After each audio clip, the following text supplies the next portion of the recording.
Shalom, terima kasih udah klik video ini. Saya Embun Pabala, selamat datang di channel Irene Ministry. Kata Irene berasal dari bahasa Yunani yang artinya dalam bahasa Indonesia, damai sejahtera. Kerinduan kami adalah damai sejahtera yang kami rasakan, saudara juga merasakan melalui video-video yang kami buat untuk mengedukasi semua saudara-saudara yang adalah kawan seiman kami.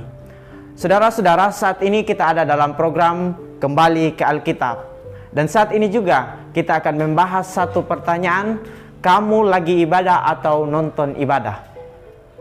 Ini adalah pertanyaan yang muncul ketika kita berada dalam konteks kondisi COVID-19. Dan semua kegiatan baik itu ibadah, apapun itu, dilakukan secara virtual atau online. Dan yang menjadi pembahasan yang sangat rumit, yang tak habis-habisnya di dalam kekristenan adalah membahas tentang ibadah online. Saya akan mendahului dengan satu ayat firman Tuhan tentang hal ini. Kita akan membahas secara terperinci. Yesaya pasalnya yang ke-29 ayatnya yang ke-13, di sana dikatakan, dan Tuhan telah berfirman, oleh karena bangsa ini datang mendekat dengan mulutnya dan memuliakan aku dengan bibirnya, padahal hatinya menjauh daripadaku, dan ibadahnya kepadaku hanyalah perintah manusia yang dilapalkan. Di sana Tuhan sangat kecewa dengan bangsa Israel yang pada saat itu datang dengan tidak mempunyai motivasi yang benar untuk menyembah Allah, mempersembahkan korban bakaran dan seluruhnya itu dalam rangka untuk memohon ampun kepada Tuhan.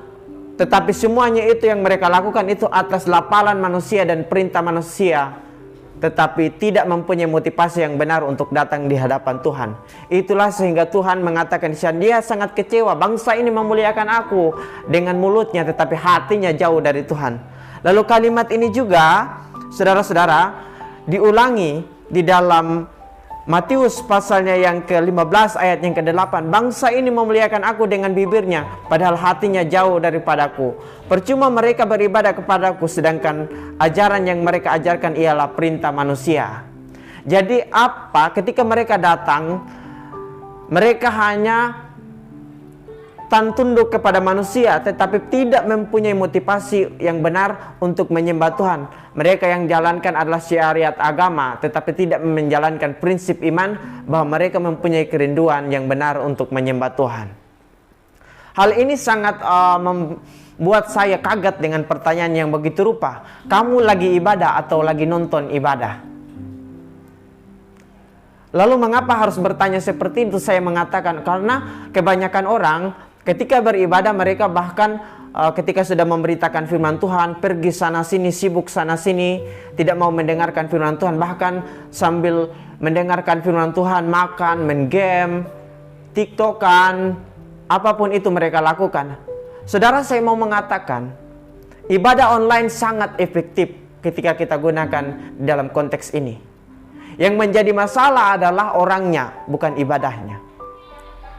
Ibadah yang dilakukan secara offline atau fisik, ketika kita belum masuk di dalam suasana yang menakutkan saat ini, COVID-19, yang mengharuskan kita melakukan semua kegiatan secara virtual dan membatasi mobilitas kita dengan sesama, saya mau mengatakan bahwa esensinya sama, tidak mengurangi ibadah yang dilakukan secara fisik, tetapi manusianya yang tidak mau menghargai Tuhan dalam ibadah. Sama saja saudara, tadi kita sudah melihat bagian Alkitab, bangsa ini memuliakan aku dengan mulutnya tetapi hatinya jauh dari Tuhan.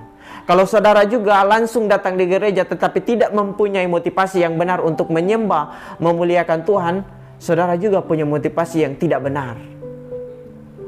Tetapi ketika saudara sungguh-sungguh bahwa kehadiran Tuhan itu tidak dibatasi oleh ruang dan waktu, meskipun saudara dimanapun, di ujung manapun, di ujung bumi manapun, di udik manapun, meskipun itu secara online engkau melakukan, Tuhan yang sama akan hadir untuk melawat umatnya. Jadi yang menjadi masalah bukan ibadahnya, tetapi yang masalah adalah kitanya, manusianya yang mempermasalahkan. Manusianya yang membuat hal-hal yang tidak membawa kesaksian bagi nama Tuhan. Apalagi saudara-saudara, semua ibadah itu dilakukan secara online, dan di sana juga menggunakan YouTube, Facebook, Instagram, semua media kita pakai. Tetapi kalau sekaligus di sana orang banyak juga melihat kita, tetapi kita mempertunjukkan kelakuan yang tidak baik, dan sekaligus di sana kita juga menjadi batu sandungan bagi orang-orang, tidak membawa kesaksian bagi nama Tuhan. Jadi sekali lagi saya mau katakan bahwa ibadah online sangat efektif digunakan. Saya memberikan satu perbandingan. Ketika ibadah itu kita melaksanakan di Indonesia, ya katakanlah di satu pulau, tidak semua juga kita mengundang saudara-saudara kita yang ada di luar pulau. Karena mungkin karena biaya untuk bergabung dengan kita, karena perjalanan yang begitu jauh, jarak yang begitu jauh. Tetapi ketika kita menggunakan media online untuk memberitakan firman Tuhan, untuk bersama-sama bersekutu, itu adalah hal yang sangat-sangat luar biasa, saudara-saudara. Saya mengutip satu perkataan dari kalimat pengakuan iman rasuli, persekutuan orang kudus. Saudara tidak bisa melaksanakan, mengimplementasikan persekutuan orang kudus itu dengan cara universal, karena di sana berbicara tentang semua orang kudus. Tetapi ketika saudara-saudara benar-benar punya motivasi di ruang online untuk bersama-sama bersekutu, saudara akan bersama-sama dengan semua orang kudus di seluruh dunia melakukan ibadah yang benar di sana. Karena saudara bisa bertemu dengan orang Perancis, orang Inggris, orang Amerika. Kita bergabung di sana sebagai kawan-kawan seiman yang saling mengasihi dan merindukan hadirat Tuhan. Dan saya melihat kita mempunyai peluang yang besar di sana juga untuk tidak membatasi kita untuk memberitakan Injil, saudara. Sekarang kita dibatasi oleh pemerintah untuk melakukan kegiatan-kegiatan di luar itu dengan lambat-lambat, dan kita menghabiskan waktu-waktu yang cukup lama, apalagi berkerumunan. Kita dilarang. Tetapi dalam penginjilan saya mau mengatakan media sangat baik. Media online sangat bermanfaat untuk memberitakan Injil. Bukan selamanya harus kita datangkan orang itu, tetapi orang kalau punya kerinduan untuk mendengarkan Injil di media online, bisa aja dia bertobat melalui pemberitaan kita. Jadi seolah-olah kita menjadi orang yang membatasi kuasa Tuhan di sana, saudara-saudara. Karena pola pikir kita yang tidak berbaharui. Paulus berkata di dalam Roma pasal 12 ayat 1 dan 2, janganlah menjadi serupa dengan dunia ini, tetapi berubahlah oleh pembaharuan budimu. Kita sana orang Kristen yang terpanggil di sana harus berubah pola pikirnya, tindakannya harus berubah. Bukan memberikan satu perspektif yang menyulitkan orang untuk memberitakan kebenaran. Bukan memberikan satu pemahaman yang membubarkan rencana-rencana orang yang mempunyai semangat dalam melayani Tuhan. Tetapi kita sebagai orang Kristen adalah orang yang tidak memiliki pandangan dan pemikiran yang serupa dengan dunia. Kita harus ubah pola pikir kita, paradigma kita di hadapan Tuhan, bahwa kita adalah orang-orang yang dipilih Tuhan untuk melayani Tuhan dengan semangat yang injili. Karena Injil adalah kekuatan Allah untuk menyelamatkan manusia. Jadi kembali lagi tadi, jangan mempermasalahkan ibadah online. Ibadah online sangat efektif untuk kita gunakan secara efektif di kondisi COVID-19 ini. Kalau kita melihat juga di sana, saudara, jangan kita menyempitkan arti ibadah itu dengan cara kita, konsep kita, suka-suka aku, suka-suka lu. Tapi di sana, kalau saudara mengerti, melihat di dalam Alkitab, perjanjian lama menggunakan kata abodah. Abodah itu adalah kegiatan yang dilakukan oleh seorang hamba. Semuanya itu tertuju, tersumber, dan terarah kepada tuannya. Apapun yang dilakukan tuannya itu, semua itu dia ikuti. Semua aspek kehidupannya. Demikian juga ibadah itu bukan hanya suatu ritual yang kita lakukan setiap harinya di gereja, kita bersekutu, tetapi cara hidup kita itu adalah ibadah.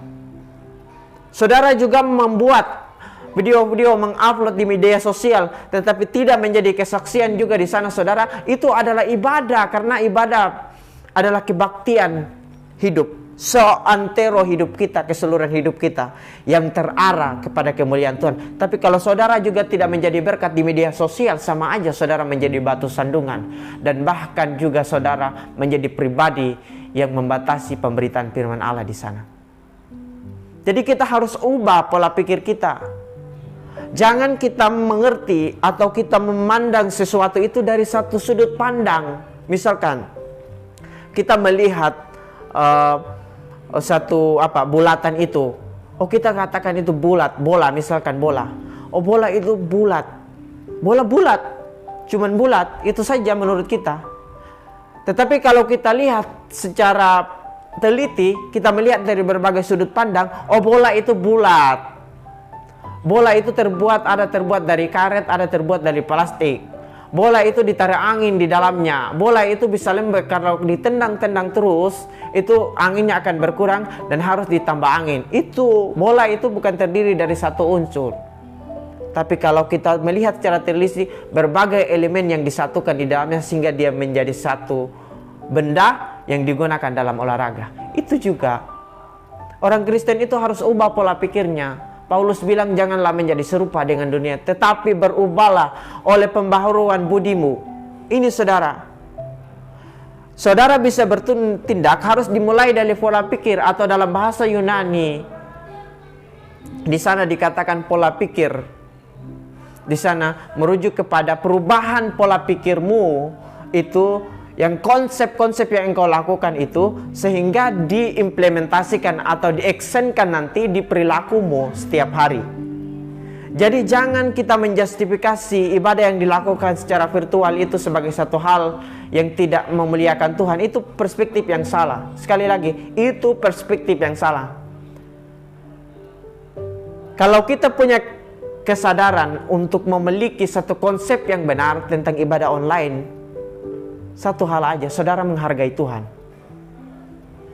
Kecuali Allah yang saudara sembah adalah Allah yang dibatasi oleh ruang dan waktu. Tapi kalau Allah yang saya sembah adalah Allah yang tidak dibatasi oleh sesuatu apapun. Dia hadir di mana-mana. Allah yang imanen. Baik juga di ruang virtual dia hadir, ibadah yang dilakukan secara onsite dia hadir. Karena dia bukan Allah yang dikekang oleh pribadi manapun. Karena dia punya kedaulatan terhadap segala sesuatu untuk mencakupnya. Jadi sekali lagi saudara-saudara, dalam video ini saya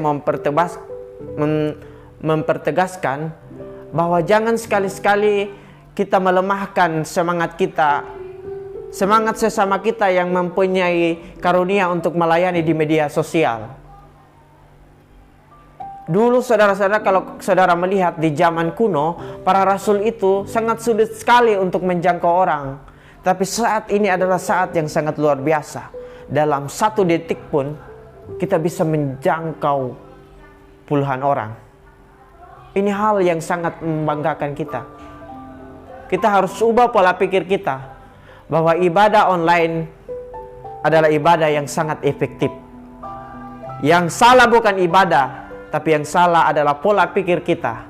Dan biarlah melalui video ini kita mengubah semua pola pikir kita, perspektif kita, semua iluminasi yang keluar daripada haluminasi kita, itu kita harus rubah. Bahwa orang Kristen dipanggil untuk memiliki pemikiran yang cerah, yang sudah dikuduskan dalam Kristus Yesus, Tuhan dan Juru Selamat kita. Tuhan Yesus memberkati saudara, dan terima kasih udah menonton video ini. Jangan lupa share, comment, and subscribe. Tuhan Yesus memberkati saudara. Shalom.